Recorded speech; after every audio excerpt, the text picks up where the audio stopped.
Hello friends, இன்னைக்கு ரொம்பவே ஒரு ஹெல்தியான ரெசிபி தான் பார்க்க போகிறோம். எனக்கு நிறைய கமெண்ட்ஸ் வருது, இது போல் வெயிட் லாஸ் ரெசிபீஸ் நிறையா போடுங்க அப்படின்ட்டு. நான் டெய்லியுமே வெயிட் லாஸ் ரெசிபீஸ் தான் நம்ம சேனலில் போஸ்ட் பண்ணிட்டு இருக்கேன். அதுவும் அரிசி சேர்த்தாம செஞ்சுட்டு இருக்கேன். ஸோ டயபெட்டிக்ஸ் பேஷண்ட்ஸ்க்குமே ரொம்ப யூஸ்ஃபுல்லாக இருக்கும்னு. இன்னைக்கு அரிசி சேர்த்தாம ராகி மாவில் ஆப்பம் எப்படி செய்யறதுன்னு பார்க்கலாம்.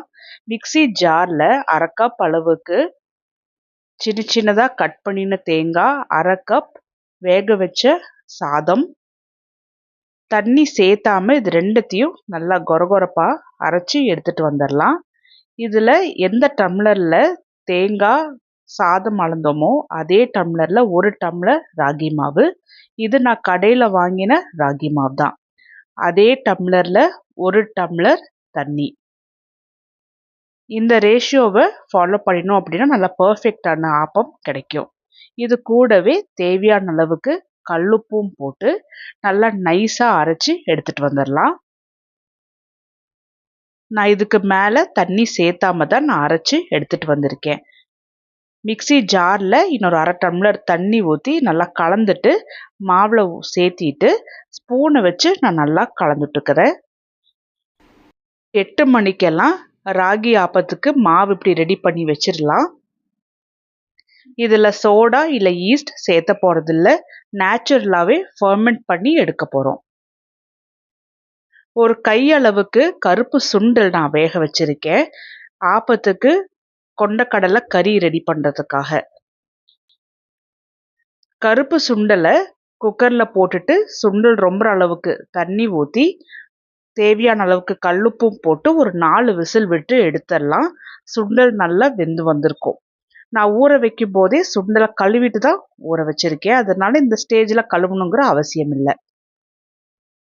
கடாயில் 2 டேபிள் ஸ்பூன் நல்லெண்ணெய் ஊற்றிட்டு எண்ணெய் சூடான உடனே 1/4 டீஸ்பூன் கடுகு, 1/4 டீஸ்பூன் ஜீரகம், 1/4 டீஸ்பூன் சோம்பு, கொஞ்சமாக கருவேப்பிலை, 2 நார்மல் சைஸ் வெங்காயம் சின்ன சின்னதாக கட் பண்ணி எண்ணெயில் போட்டு நல்லா வதக்குனது போல் எடுத்துடலாம்.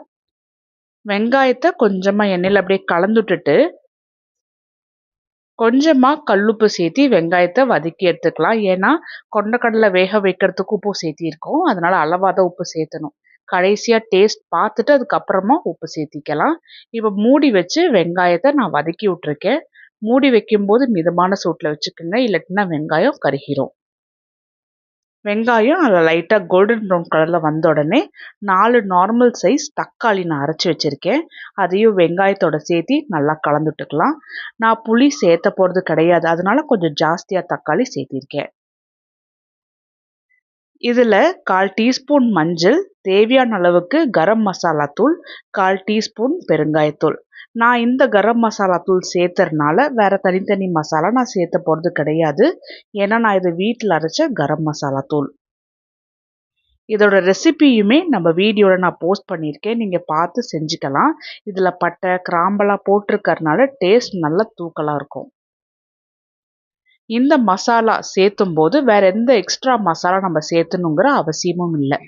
கொண்டக்கடலையும் நல்லா வெந்து வந்திருக்கு, குழம்பும் நல்லா கொதிச்சு லைட்டாக வத்தி வந்திருக்கு. இதை ஒரு முறை நல்லா கலந்துட்டுட்டு கருப்பு சுண்டலை வேக வச்ச தண்ணியோடவே சேர்த்தி நான் ஊற்றிக்க போகிறேன்.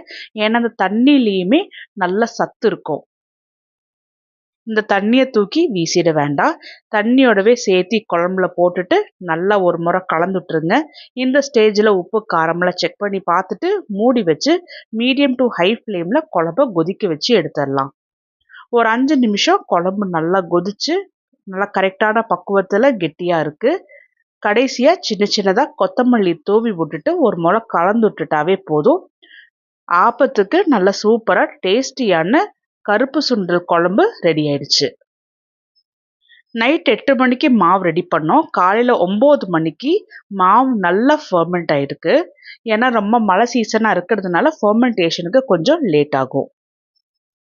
அதுக்கேற்ற மாதிரி மாவை ரெடி பண்ணி வச்சிடலாம். மாவு ஒரு முறை நல்லா கலந்துட்டு வரணும்.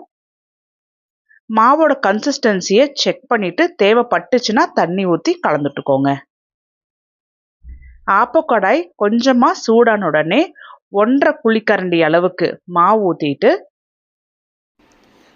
சுற்றி நல்லா ரொட்டேட் பண்ணி விட்டோம் அப்படின்னாவே எல்லா பக்கமும் மாவு நல்லா பர்ஃபெக்டாக ஒட்டிக்கும். என்னோட கடாய் நல்லா அகலமாக இருக்கிறதுனால நான் 1.5 குழிக்கரண்டி அளவுக்கு மாவு ஊற்றியிருக்கேன். உங்களோட கடாயோட கெப்பாசிட்டிக்கு ஏற்ற மாதிரி நீங்கள் மாவு ஊற்றிக்கணும். இல்லைன்னா ரொம்ப தொன்னமாக இருக்கிறது போல் இருக்கும்.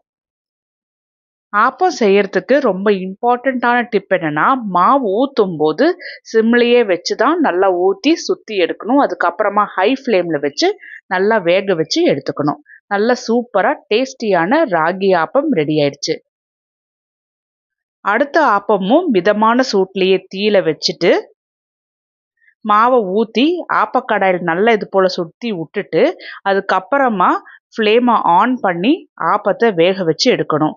அதே போல் ஆப்பம் நல்லா வெந்ததுக்கு அப்புறமா மிதமான சூட்டில் தீயை வச்சுட்டு அதுக்கப்புறமா தான் ஆப்பத்தை கடாயிலேருந்து எடுக்கணும்.